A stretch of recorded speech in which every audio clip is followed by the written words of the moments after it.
Chris is not an assertive man, a fact that is illuminated by his supervisor bullying him into taking an extended break from his job. A break he did not want to take, but he could not say no to. His wife Christine is an assertive and self-made woman, and she wants Chris to stand up for himself and fight back. To do this, Christine challenges her husband Chris to a wrestling match. The loser would be a servant to the winner during their extended vacation. Chris did not want to fight his wife, but he did. Christine won the match, and, over the months that follow, she remolded Chris. She stripped Chris of his name, his masculinity, his possessions, his self-respect, and finally his own identity. She did not do this alone. Chris spent a month being taught how to behave in a submissive manner and learn how to be a most appropriate French maid. There were other conspirators who participated in the end of Chris Johns, including his own cousin and only living relative, Anne. Christine sent Chris to work as her maid, and she arranged for him to obtain a new identity, an immigrant worker from France named Yvette. And his only friend, Anandadai, tried hard to convince Chris, now called Yvette, he would be happier if he were involved and eventually married to a very nice man, Gerald. As Yvette, Chris tried to be a happy servant, a maid, a woman, but he could not. Now, after nearly 8 months of his new role, Chris is shocked to find out just how far his wife was willing to go to erase him. His marriage is dissolved, and his wife now moving away with her new love interest. His past job as a college professor is gone. His house is sold. And the final nail, Chris Johns was declared a missing person presumed dead. Yvette's story Christine had matter-of-factly just destroyed my world, gave me a kiss and a hug, and walked out of the room to talk with my boyfriend. My boyfriend, I am not sure just how interested I am in becoming romantically involved with Gerald, or any other man for that fact. Not sure, what am I thinking? I know I do not want to be intimately involved with a man. I am a man, I thought. I am a man, right? I sat down on the bed and looked across the room at a mirror. The image staring back at me did not look like a man. The image, my image, looked like an attractive woman with long dark hair and tastefully done makeup and manicured nails, and as much as I did not want to be, I was proud of how she looked. This woman, me, was sitting in a very demure and feminine manner wearing an above-the-knee-length ivory dress and black cardigan sweater. She was wearing nude stockings, not pantyhose but stockings, and open-toed shoes with a 4-inch heel. I am a man, I said aloud, and put my hand to my mouth. That was not said by a man. After months and months of practice, I sounded like a woman, a French woman at that. I am a man, this time more of a whisper. I had tried to say it without the accent and failed. I tried again to sound a man. I am a man, but I was barely audible this time, and not very convincing either. I stood up and gracefully and quite femininely glided, not walked, across the room. I stopped when I crossed the room, turned and walked back to the bed and sat down. I tried to sit like a man with my legs apart, foolish, and not terribly comfortable, I thought. I stood up and walked across the room again, this time concentrating on trying to walk like a man, even more foolish, and even more uncomfortable. I was brought out of my thoughts by Christine's voice coming from the living room, her living room. This is not our house anymore. Yvette, honey, Gerald and I were hoping you could whip up a quick snack while he and I get to know each other, Christine called from the other room. This was not voiced as a question but more of an order, like I was still her maid. There is an apron in the pantry, and I still have the old uniform you used to wear. I would like you to put it on for Gerald. Again she was giving me an order. Bien sûr, Madame Platt, I replied without even thinking, and started for my old room in the basement. I did this out of habit, without even thinking. Did that just actually happen? Am I actually going to put on that ridiculous costume really, and serve her? Not 5 minutes ago she told me without so much as the slightest hesitation or remorse that Dr. Chris Johns, college professor, was dead, and Yvette Du Bois, immigrant worker, was all that is left of me. I am proving her point, everyone's point, that Chris died a long time ago and now all that's left is Yvette. Am I now going to be Yvette permanently? Will I have to marry Gerald to make sure I am not potentially deported to France, a country I have never even visited let alone lived in? I am not her maid, not anymore. I did not even look for the costume. I walked into the living room where Gerald and Christine were in a conversation about me. I thought she needed the training. When I entered the room, they both looked up. A slight frown formed on Christine's face. It was very subtle, but I saw it. Couldn't find the uniform? I am sure it is still in the closet. Would you like some help? She asked dismissively, turning her focus back to Gerald where she picked up where she had left off in the conversation, so when she came home. No, I didn't even look, interrupting her in mid-sentence. Christine, I am not sure if you have even realized that I am not your maid. Not anymore, I said with as strong a voice as I could muster. My use of her first name made her take notice. If I am not mistaken, this is only the second time that I have used her first name to her since just after Christmas. Aren't we the independent girl now, Yvette? She said with more than a taste of annoyance and sarcasm. Again turning her head towards a stunned Gerald. Gerald dear, please excuse us. It seems that I am going to have to help Yvette, she said as she picked up my purse off the coffee table, approaching me with anger in her eyes. I am sure you know your way around a kitchen.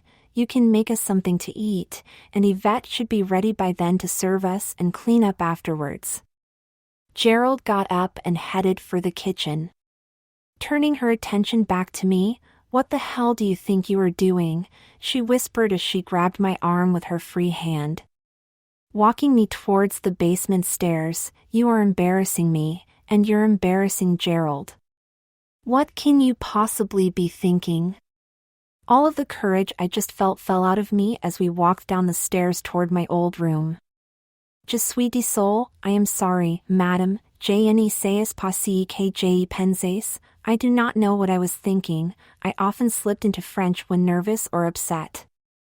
I repeated my phrases in English for Christine, because she does not speak French. Yvette, she corrected herself, as she and I walked into the small room. Do not forget your place, she said, exacerbated, slamming my purse on the bed. She opened the closet and retrieved my uniform. Thrusting the uniform hard into my chest, put this on, and be quick about it. You will find the black seamed hose in the dresser, and the shoes are there, she said, pointing to the black platform heels in the closet. She then stepped towards the door. She quickly turned to face me. Yvette, she said with her finger in my face, I don't care who you think you are or not. You are my maid no matter where you are working or living. Now get changed, and when you get upstairs, I expect an apology for this outburst to both myself and Gerald. She shut the door and I heard her heels deliberately taking each step while going up the basement stairs. Just remember what you are. I am a man, I said to myself as I took off my dress, heels, and hose. I am a man, as I sat down on the edge of the bed, slid the black nylons up my smooth legs, and straightened the seams. Am I a man, as I stepped into the skimpy dress, and I put my feet into the 5-inch platform heels. I looked to see if my polished toes were visible through the peep toe of the shoes. What are you? I asked myself as I touched up my makeup, checked my face one last time in the mirror, and walked out of the room. I was not due for a touch-up of the permanent makeup I had done in April for another month or so. I am the maid, I told myself as I walked up the basement stairs. I could not help think that I managed the stairs better in my higher heels than Christine did in hers. Would a man even think that thought, I thought. Oh, here she is, Christine told Gerald as I came into the room. And isn't she the prettiest maid you have ever seen? Gerald nearly dropped the tray he had just taken out of the cabinet. Wow, was all he could say. Merci, I said blushing.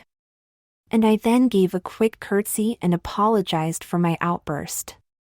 I was not sure if I was more embarrassed about the fact that I was dressed the way I was dressed just having curtsied, or that I was dressed the way I was dressed and had just curtsied in front of Gerald. I could not tell if he had sympathy or lust in his eyes towards me, probably a combination of both. I served the two of them, not eating myself, and cleaned up the mess left behind by Gerald. After I had finished cleaning up, I went back into the living room. Christine was asking Gerald about our dinner plans and how long were we planning on visiting. Gerald was hoping to see Boston while we were in Massachusetts, and he admitted to Christine that we did not have dinner plans but had made a plan on where we would stay tonight. I was not sure how this reunion, of sorts, was going to play out. I did not make plans for dinner, but I did reserve a room in Springfield. You will stay for dinner, and of course you will both stay here tonight. I would love for you to meet Dave. He is flying in from New York, and I am picking him up at the airport later tonight. She was talking more to Gerald than to me, and he agreed to both dinner and lodging on behalf of both of us. He went out to the car to get the bags. While he was outside, Christine apologized for her behavior earlier. I know you are not my maid anymore, and I should not have said what I said. But you said it, Christine, and I got that look, de soul, Ms. Platt. If I am not your maid, why am I not allowed to use your first name? I am sorry, Yvette, you may call me Christine. Merci. We stood and just looked at each other for a few moments. I told her that I would like to get out of the uniform, and went downstairs to put my other clothes back on. When I came back upstairs, Gerald had already brought the bags up to the guest room. Christine had showed him where we would be sleeping. You changed, he said when he came down. I hope you don't mind, I said looking down at my dress. You look beautiful no matter how you are dressed, by love. Aw, that is just so sweet, Christine added. I hate to run out on you two lovebirds, but I need to go and get Dave. He charters his flights from New York to Westover Airport. I will only be out about 90 minutes. If you don't mind, I would love to take a nap, Gerald asked both to Christine and me. And we both said yes at the same time. Care to join me? He asked, taking my hand. I shook my head, and he headed upstairs alone. You make a cute couple. I thought you and I made a cute couple. Don't go there, Yvette. While I am gone, make yourself comfortable. Mi casa es tu casa. That's funny, because it seems to me that it really was mi casa not that long ago. She walked over to the counter where she had put the check. She took the check and put it into my hand. Here is your portion of our assets, including the house. I am not stealing anything from you, she spit out. I would have liked to have been a part of the decision-making process, but I was just the maid. And as the maid, I had no say in matters pertaining to our finances. I put a strong emphasis on the word our. What did I do to make you hate me so much that you would take away my dignity, and then cast me aside? I am not doing this with you, Yvette, not now, not ever, and she stormed out of the house. I heard her car tear out of the driveway and down the street. I looked at the check. It was a large amount, a very large amount. I did not believe the house to be that valuable, but I did not know how much she had invested in the 5 years we were married. I was not sure if this was a good idea, but I decided to call in. Yvette, I am not sure I want to do this with you. And you are my only family now. Are you going to throw me away too? I was starting to tear up, and my voice was cracking. I am not sure how much more of this I can take. Was I so bad as a man that I deserve this? What have I done to make people hate me so much that they want to destroy who I am as a man? I don't deserve this, and I never have. I did nothing but try to be a good man and a good husband. Now what am I? Yvette, I am not going to throw you away. And I don't hate the man that you were, I just prefer the woman that you have become. Does this mean you do not want to be my mate anymore? I tried to laugh, but started to cry instead.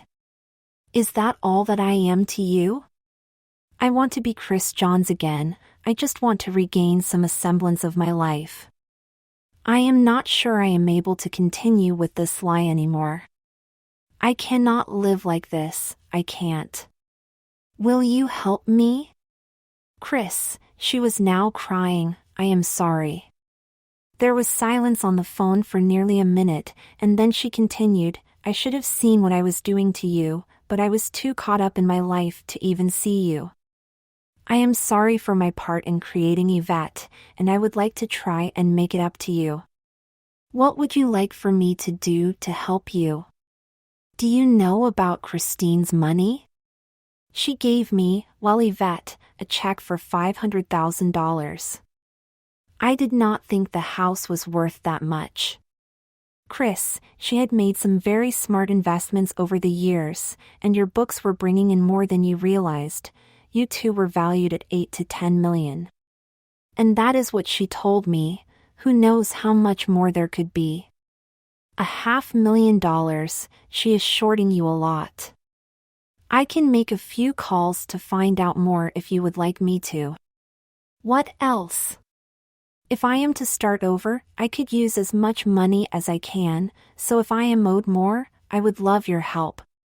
On that same note, can you help me become Chris Johns again?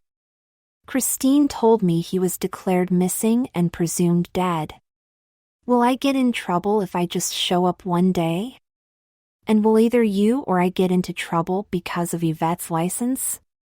Can I deposit the check into Yvette's account without getting into trouble? Don't worry about Yvette. I told you before, Harold knows people who can make Yvette disappear as easily as they made her appear. And I will help you become Chris again. I can even get Chris Yvette's money without any trouble. I am truly sorry I helped do this to you. I really thought you liked being a maid. What about Gerald? He really likes you, no? I know, but I am not romantically interested in him. I like him, and I wish he and I could be friends. But I don't think he is interested in being a friend to Chris Johns. I will tell him what I am planning on doing. I am just not sure how or exactly when. Chris, good luck. I love you. I will call you in a couple of days when I have some information for you. Thank you, and I love you too. I was beginning to really not feel so bad that Christine and I were no longer married, and I was beginning to feel bad about this Dave fellow. What would she do to him if he ever failed to live up to her expectations? I next called Anandadai and told her about Christine declaring me dead, selling the house, getting the marriage dissolved, and finally the money. Yvette, I am sorry to hear about your marriage to Christine, but I told her before that she had moved on. Be happy with who you are and who you are with. Gerald will treat you as you should be treated. He told me so, and I believe him. I laughed at that. He told me about your conversation with him. But Anandadai, I need to know something. Are you my friend, truly my friend? Yes, I am. I need your help. I told her that and had promised to help me become Chris Johns again, and I needed a place to stay for a little while. I would have money, and I could help with rent and food and… Yvette, or I should start calling you Chris, I will help you. It is going to be an adjustment, but I will help. If I helped in any way to make you feel less than a person, I am sorry, and I will do my best to make it up to you. Anandadai, you are a friend, and I love you so much for that. She and I talked for a while longer, making further plans. I then found a pen and paper, and I wrote a letter to Gerald. I could not do this in person just yet. I explained my feelings. I would like to have been able to be his friend, but I am not sure if there would ever not be sexual tension. Christine and Dave came back a little under 2 hours after she had left. I was watching TV when they walked in. Gerald was still sleeping upstairs. Christine introduced me to Dave, telling him that I was her former housekeeper. I wonder if he knew what else I was. I should wake Gerald, so he can meet you too, I said, heading upstairs. Gerald and I came downstairs. Dave and Christine were getting dinner ready together, and Gerald and I just sat at the table while they worked, the two of them chatting and the two of us chatting. Dinner was enjoyable, but just a little awkward. Gerald and I were household servants while Christine and Dave were corporate executives. There was not very much common interest for us to talk about. We were able to talk about a book we had all read that was going to be made into a movie. I decided I was going to spice the conversation up during dessert. So Dave, tell me, what do you know about Christine's former husband? Christine chopped on what she was eating, and Gerald dropped his glass, spilling his wine. Yvette, I am not sure this is inappropriate. Gerald started trying to dry up his mess. Christine quickly jumped up to get a paper towel or cloth.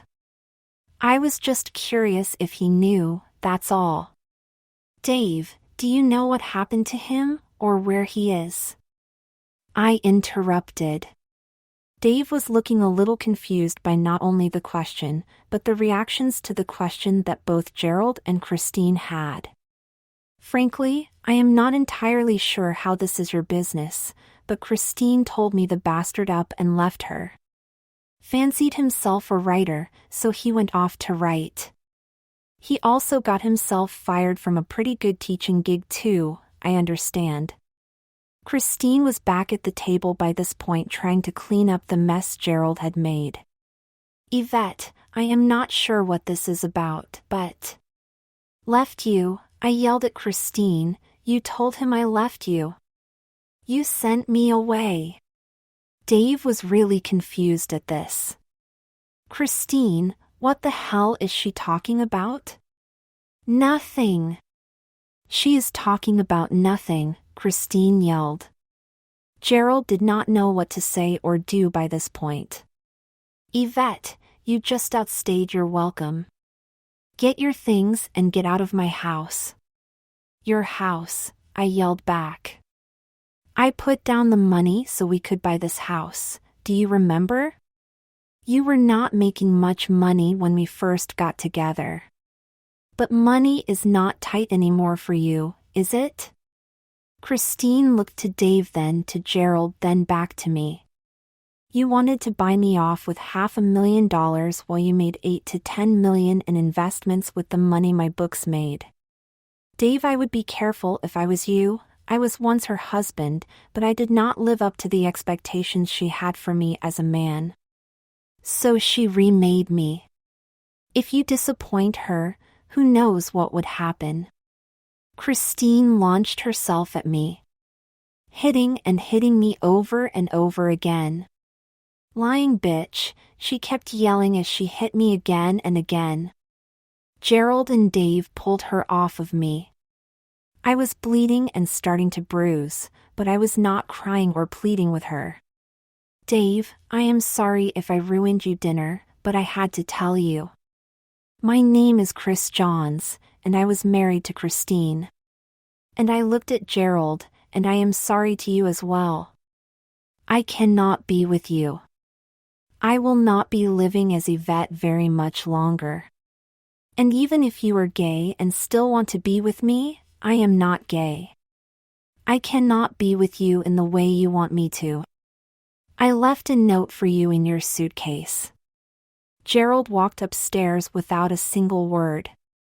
As soon as Gerald let go of Christine to go upstairs, she pulled herself free from Dave and ran at me again.